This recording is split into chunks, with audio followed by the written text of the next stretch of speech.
태릉공구장을 비롯한 18곳의 공급 용지는 서울에 있는 빈 땅을 모두 끌어모은 수준이었는데 이 과정에서 주민들 의사를 묻거나 서울 도시계획과 어울리는지 따지는 작업은 모두 생략됐습니다. 네, 안녕하세요. 반갑습니다. 이승훈 소장입니다. 자, 태릉골프장의 아파트 공급 좌초 위기, 서울시는 불가하다, 노원구는 절반만 해라, 이런 의견을 전달했다고 합니다. 자, 제가 수차례 이 8사 대책이라든가 여러 가지 대책이 나왔을 때 향후에 어떻게 시장에 영향을 미치겠는가라는 분석을 많이 해드리는데요. 이 8사 대책 나왔을 때 공급 부분에 대해서 굉장히 좀 회의적인 시각을 말씀드렸었죠. 그렇게 되는 게 그냥 단순히 부정적인 의견을 제시한다라는 것이 아니라 현실 가능성이 굉장히 떨어진다. 이거는 부동산을 조금만 공부하신 분들이면 쉽게 알아낼 수 있는 부분이다라고 얘기를 드렸습니다만 그럼에도 불구하고 정부가 하는 일에 왜 사사건건 반대냐서부터 이상한 댓글들이 많이 달렸었죠. 자, 저번에도 한번 그런 영상을 찍었었고요. 2사 대책 이후에도 지금 진행이 잘 안 됐고 8사 대책 공급 대책에서도 잘 안 됐고 11, 19 전세 대책도 잘 안 됐고 사실은 나오는 것마다 제가 잘 안 될 거라고 말씀드렸는데 반대를 위한 반대가 아니라 보시다시피 하나하나 나오고 있죠. 안 될만 하니까 안 된다고 말씀드렸던 겁니다.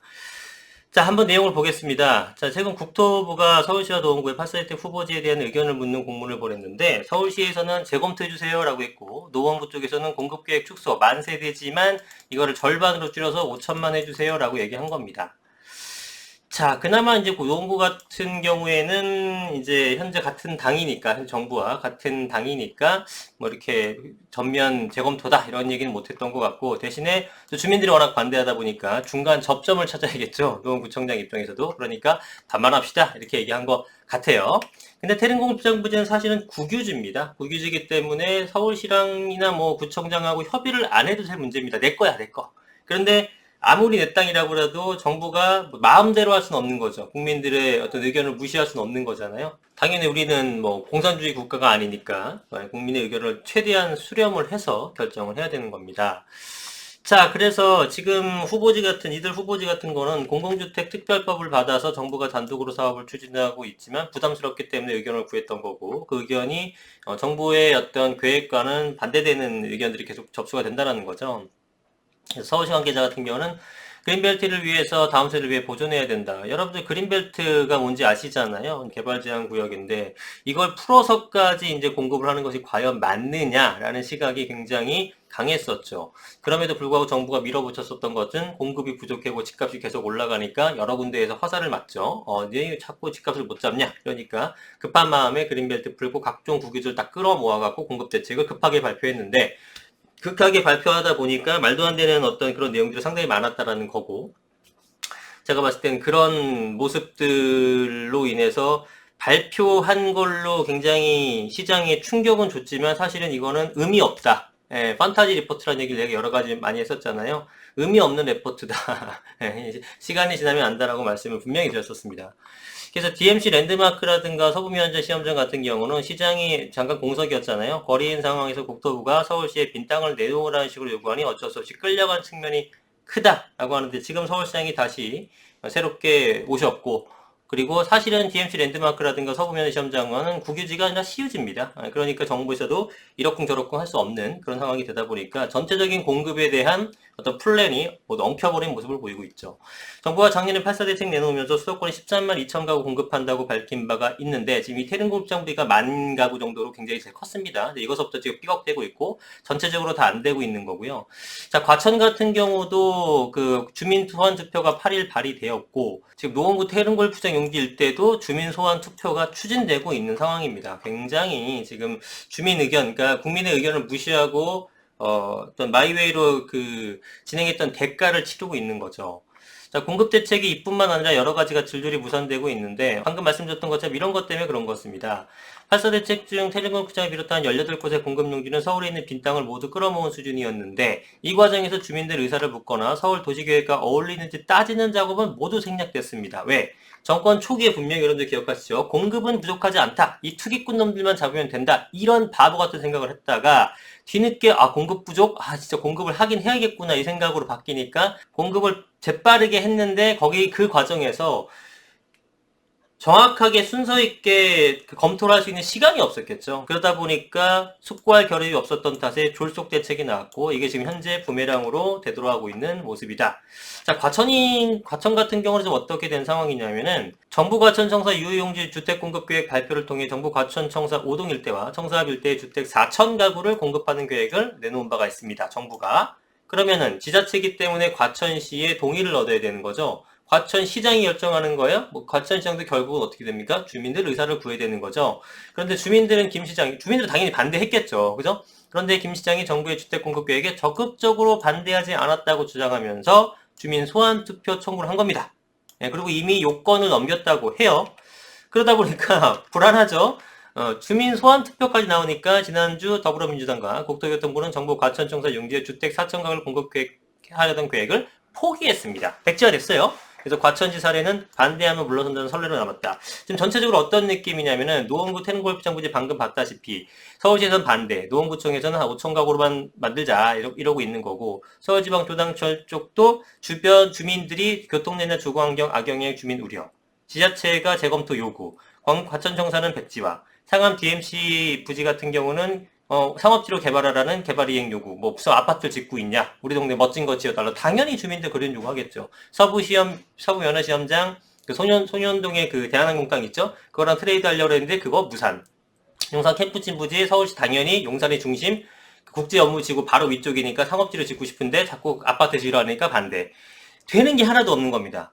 그래서 제가 분명히 말씀드렸지만 13만 2천호라는 숫자 뭐 나왔나요? 128만호라는 숫자 무슨 숫자는 다 허수다. 말도 안 되는 거다. 이렇게 할 계획이다가 아니라 된 거를 갖고 와라고 제가 말씀드리는 이유가 계획을 제대로 세우든지 아니면 완성된 걸 갖고 오라고 하는 거죠. 사람들한테 이렇게 공급합니다. 이렇게 공급해. 이렇게 하겠습니다. 이렇게 하겠습니다라는 청사진은 지금 대책은 몇 개를 내놨습니까? 25개인가를 내놨지만 실제로 진행된 게 하나도 없잖아요. 4년 동안 이러고 있지만 여러분들이 아직도 속으시는 분이 있기 때문에 제가 이런 말씀 드리는 겁니다. 정부가 우리를 속이려고 한 거냐? 그건 아니에요. 속이려고 한 건 아니겠지만 그렇게 믿고 싶어요. 그런데 그들이 내놓은 어떤 그 부동산 정책이라는 것이 터무니가 없습니다. 터무니가.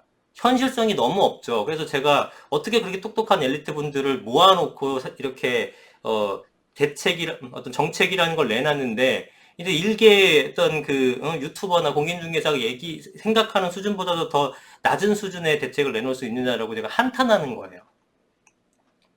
그래서 처음에는 그런 거 대부분 많이 안 믿으셨죠? 많이 안 믿으실 거예요. 정말 지난 영상들 정책, 뭐 이승훈 정책 치면 나올 테니까 쭉 한번 보세요. 제가 얘기한 게 하나라도 틀린 게 있나? 될 수가 없었던 내용들이었어요. 될 수가 없었던 내용들. 근데 아직도 마이웨이로 가는 모습이에요. 그래서 참 집값을 잡으려면 요원하다라는 겁니다. 집값이 상승하는 요인은 여러 가지 있었지만 부동산 정책의 실패도 상당히 큰 요인 중에 하나가 되거든요. 자꾸 헛발질을 하다 보니까 집값이 잡힐 방법들이 몇 개 있었는데 그걸 전혀 안 하고 있고 오히려 반대되는 것들만 하잖아요. 자, 그래서 DMC 랜드마크 용지 2,000가구, 서부면적 시험장 용지도 3,500가구, 이것도 5,500가구 정도 되는데 다 반대를 하죠. 서울시도 반대를 하지만 마포구도 반대가 심하다고 합니다. 그죠? 네, 그러니까 사실상 좌초를 한 거예요. 못합니다. 주민들 반대 극심하게 되면 밀어붙일 수 있겠습니까?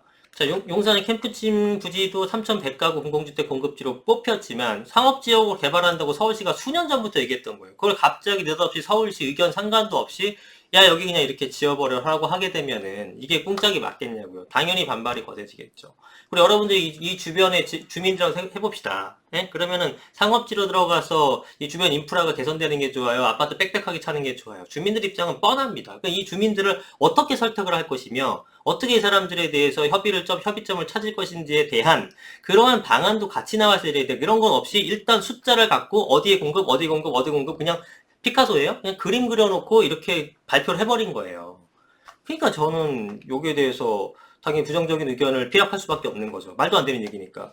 되겠습니까? 주민들한테 의견이 하나도 안 맞을 것 같은 그런 정책들만 내놨는데. 자, 도시계획을 생각하면 절대 그런 대책을 내놓을 수 없다. 그죠? 그린벨트로 묶여있는 걸 풀어버리는 거. 미래의 생각은 없어요. 미래 세대에 대한 생각은. 오로지 주택 공급만 생각한 정책. 이게 문제라는 겁니다. 자, 그럼 어떤 식으로 지금 대안을 내놓고 있냐면은 재건축의 안전진단 기준 같은 걸 완화해서 신축 물량을 대폭 확보하는 거. 그러니까 어차피 서울 같은 경우에서는 공급할 수 있는 땅이 거의 없잖아요. 그러면 그나마 없는 땅들 끌고 모아가지고 지금 내놨는데 그것도 다 반대하고 있잖아요. 그럼 주민들이 반대하지 않는 공급은 뭐가 있어요? 재개발 재건축이에요. 그건 선호하잖아요. 그래서 신축 물량을 대폭 확보하는 것이 효과적이에요. 근데 일시적으로는 재개발이나 재건축을 통해 돈을 버는 것 같으니까 그게 배 아프고 그게 못내 좀 투기꾼들한테 진 것 같은 생각이 드니까 안 풀어주나 본데 오기고요. 이제는 풀어줘도 집값 잡는 거에 대해서 일단 중점을 둬야 되지 않겠습니까? 노원구 한 곳만 하더라도 관내 아파트 46%인 5만 9천여 가구가 30년 넘겼어요. 그죠? 노원구 한 구만 하더라도 지금 30년 넘긴 게 5만 9천여 가구예요. 여기서 나올 수 있는 신축 아파트가 얼마나 많겠냐고요. 그런데 오히려 국토부는 2018년 안전진단 기준을 강화하면서 공급을 줄여버렸죠. 자, 그래서 궁극적으로 장기적으로 안전진단 기준 같은 거 완화해줘갖고 재건축이든 재개발이든 활성화된다고 하게 되면 일시적으로는 가격이 오를 수 있지만 궁극적으로는 장기적으로 물량이 계속 확보가 된다는 어떤 시그널을 시장에 던져주면서 시장 안정화가 된다라는 심리가 퍼져야지만 그때서야 이제 투기꾼들도 잡을 수 있고 하는 거지. 공급은 계속 없다라는 시그널을 주면서 옥죄고 있으니까 이게 되냐고요. 당연히 안 되는 거죠. 자, 거기에 목동 같은 경우도 26,600여 가구가 거주하고 있죠. 용적률 굉장히 낮아요. 120%, 130%밖에 안 되기 때문에 조례상 용적률만 받더라도 기존 대비 2배 이상 가구 공급할 수 있다. 이론적으로 그렇잖아요. 어마어마하죠. 그죠? 26,000 가구, 5만여 가구 이상으로 넘어가는 거 되는 거잖아요. 이것만 풀어주더라도. 그죠? 뭐 테른 골프장이니 뭐니 개발 안 해도 이런 것만 잘 풀어줘도 돼요. 근데 각종 규제로 지금 진행을 못하게 하고 있으니 답답한 노릇인 거죠. 자, 어쨌든 그렇습니다. 예, 지금 이제 공급이 좀 제대로 서울에 진행이 안 되고 있다라는 걸 다시 한번 말씀을 드리고, 여러분들이 여기서 이제 깨닫고 좀 학습이 되셔야 될 건 뭐냐면, 정부가 내놓는 대책을 그 대책 그대로, 그 숫자 그대로 받아들이는 것이 아니라, 누차 강조드렸지만, 그게 과연 현실성이 있는가, 이게 실현 가능성이 얼마나 있는가를 보시고, 향후의 시장 전망을 판단하시라는 겁니다. 근데 하락론자들은 어떻게 해요? 127만원 공급돼요, 83만원 공급돼요, 뭐 13만원 공급돼요, 난리 나네, 공급 폭탄, 가격 하락합니다, 이러고 있어요. 얼마나 부동산에 대해서 무지한 사람들입니까? 그거 딱 보면 알아야 돼요. 그 정도는. 이게 현실성이 있다 없다 정도는. 그걸 모르시는 분들이 그렇게 나와서 얘기를 하는데 거기에 또 열광하는 분들도 또 엄청나게 많죠. 제가 아직도 할 일이 많네요. 오늘 영상 여기까지 하겠습니다. 감사합니다.